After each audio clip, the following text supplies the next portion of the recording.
সমস্ত ছাত্রছাত্রীকে আমার শুভেচ্ছার ভালোবাসা জানিয়ে শুরু করছি চারণ কবি, লেখক ভারভারা রাও, অনুবাদক শঙ্খ ঘোষ।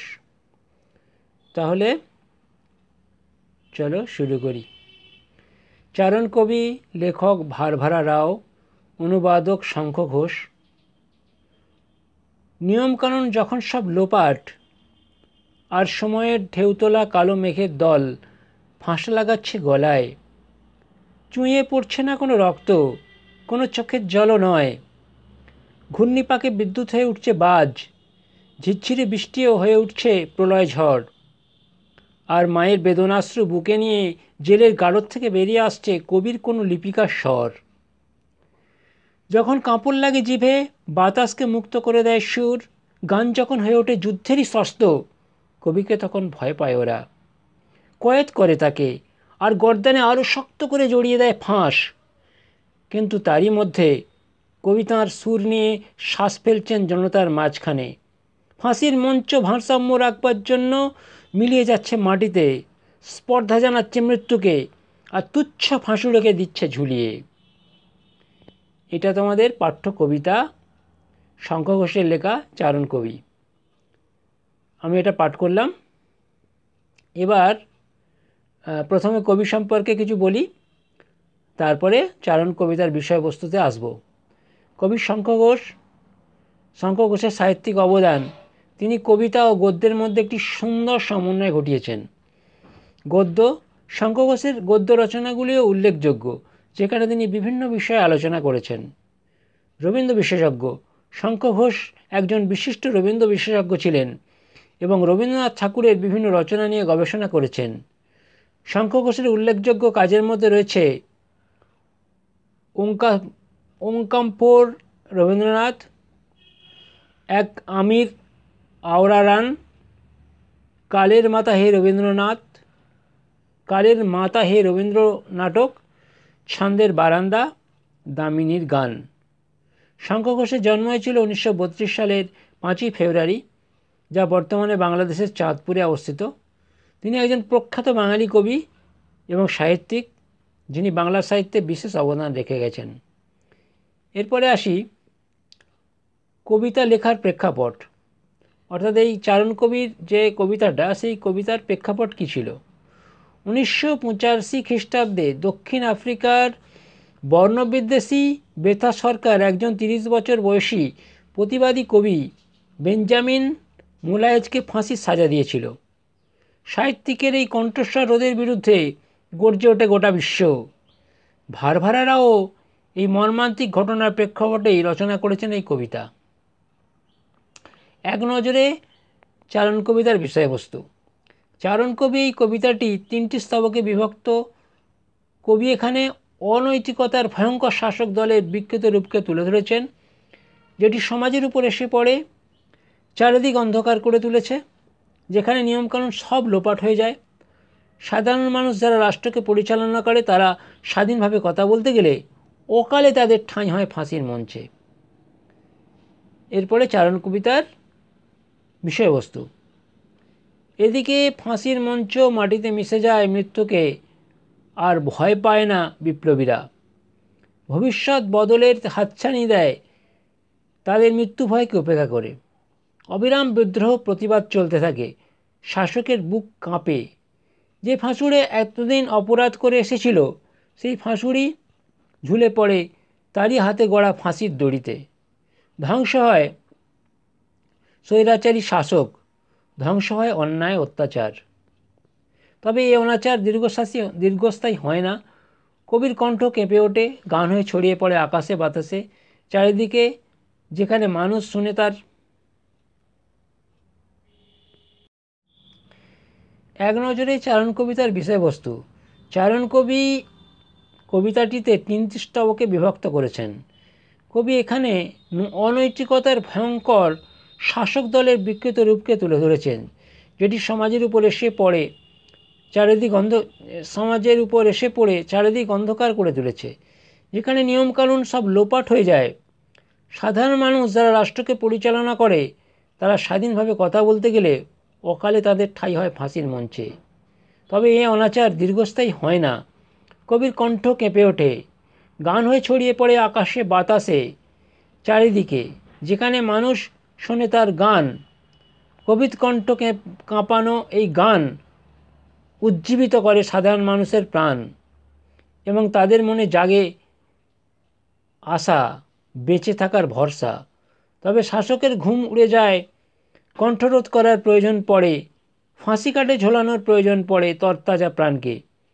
খুবই কষ্ট পেলেও গান গাইতে ভোলেন না। কবির দীর্ঘশ্বাসজনিত কণ্ঠে ফুটে ওঠে সেই বিপ্লবের গান। এদিকে ফাঁসির মঞ্চ মাটিতে মিশে যায়, মৃত্যুকে আর ভয় পায় না বিপ্লবীরা।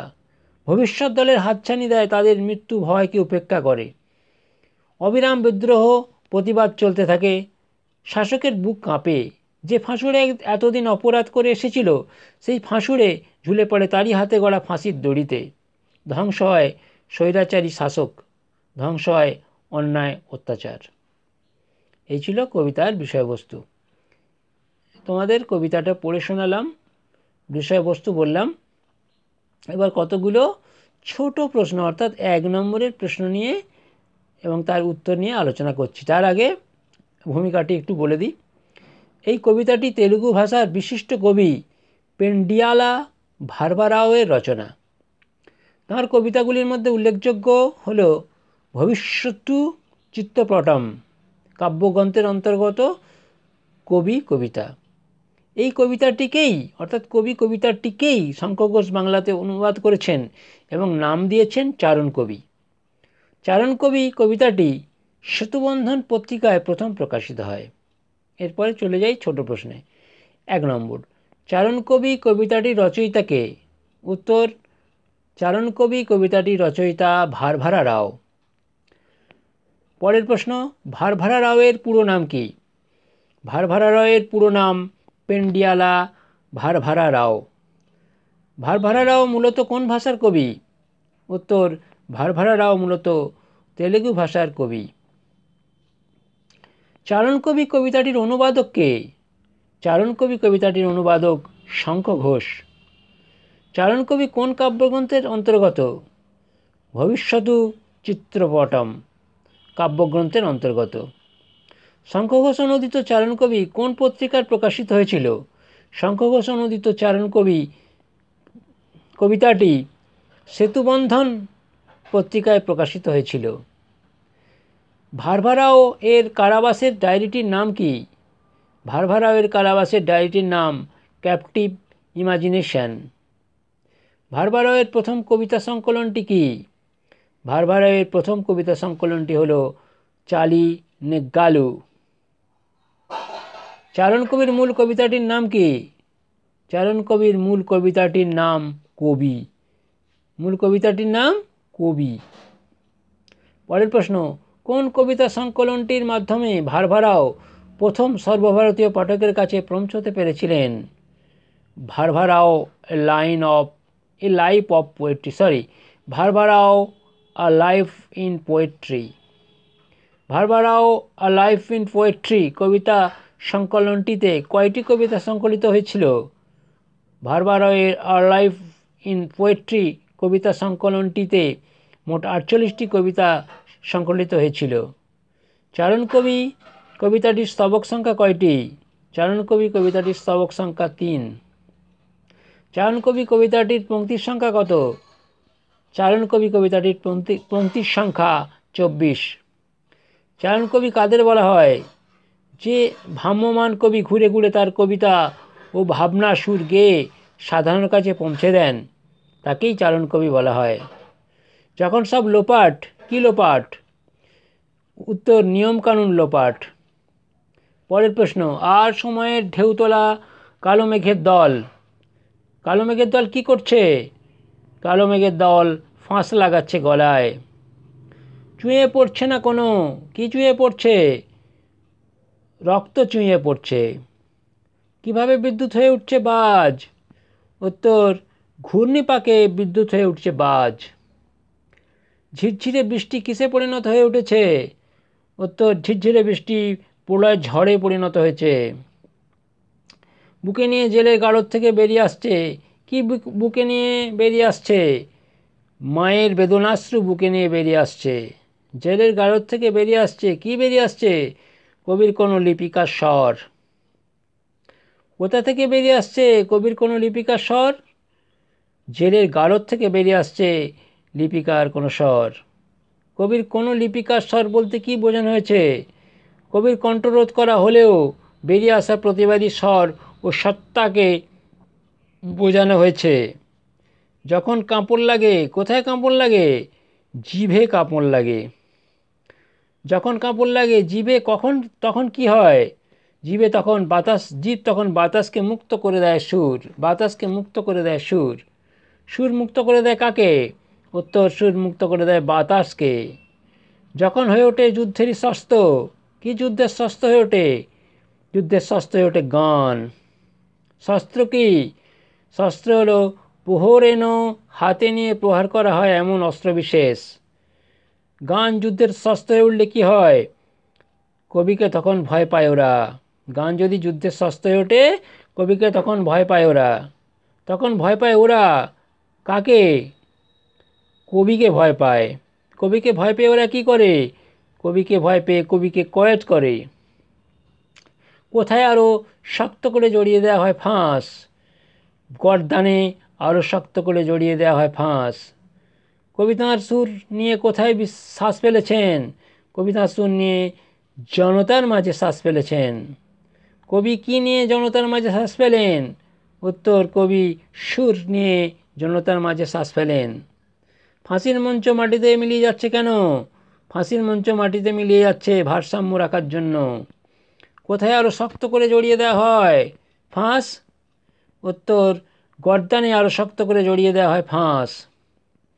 কবি তাঁর সুর নিয়ে কোথায় শ্বাস ফেলেছেন? কবি তাঁর সুর নিয়ে জনতার মাঝে শ্বাস ফেলেছেন। কবি কী নিয়ে জনতার মাঝে শ্বাস ফেলেন? উত্তর, কবি সুর নিয়ে জনতার মাঝে শ্বাস ফেলেন। ফাঁসির মঞ্চ মাটিতে মিলিয়ে যাচ্ছে কেন? ফাঁসির মঞ্চ মাটিতে মিলিয়ে যাচ্ছে ভারসাম্য রক্ষার জন্য। ফাঁসির মঞ্চে কাকে ঝুলিয়ে দেওয়া দিচ্ছে? ফাঁসির মঞ্চ তুচ্ছ ফাঁসুড়কেও ঝুলিয়ে দিচ্ছে। ফাঁসুড়েকে যে বিশেষণ দ্বারা আখ্যায়িত করা হয়েছে তা কি? ফাঁসুড়েকে যে বিশেষণ দ্বারা আখ্যায়িত করা হয়েছে তা হলো তুচ্ছ। ফাঁসুড়ে কারা? ফাঁসুড়ে হলো শাসক দল। কবিতার পরিবেশ কেমন? কবিতার পরিবেশ অশান্ত। সময়ের অবস্থা কেমন?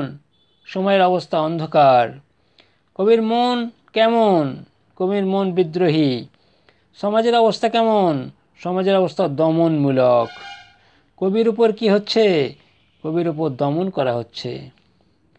কবির কণ্ঠ কেমন? কবির কণ্ঠ মুক্ত। কবির সুর কেমন? কবির সুর যুদ্ধংদেহী। ফাঁসির মঞ্চ কেমন? ফাঁসির মঞ্চ অসামঞ্জস্যপূর্ণ। মৃত্যুকে কী করা হচ্ছে? মৃত্যুকে স্পর্ধা করা হচ্ছে। কবি কী অনুভব করছেন? কবি বেদনা অনুভব করছেন। কবি কী দিচ্ছেন? কবি সুর দিচ্ছেন। কবি কী ফেলছেন? কবি শ্বাস ফেলছেন। কবি কী করছে জনতার মাঝখানে? কবি জনতার মাঝখানে শ্বাস ফেলছেন। কবি কী করছে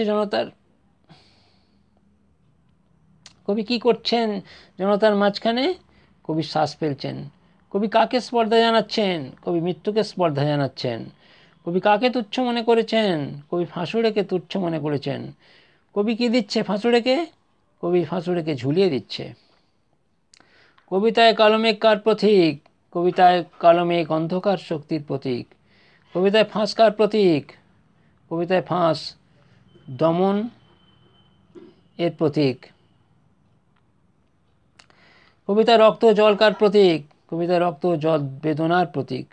কবিতায় বিদ্যুৎ কার প্রতীক? বিদ্রোহ লোক কবিতার প্রতীক।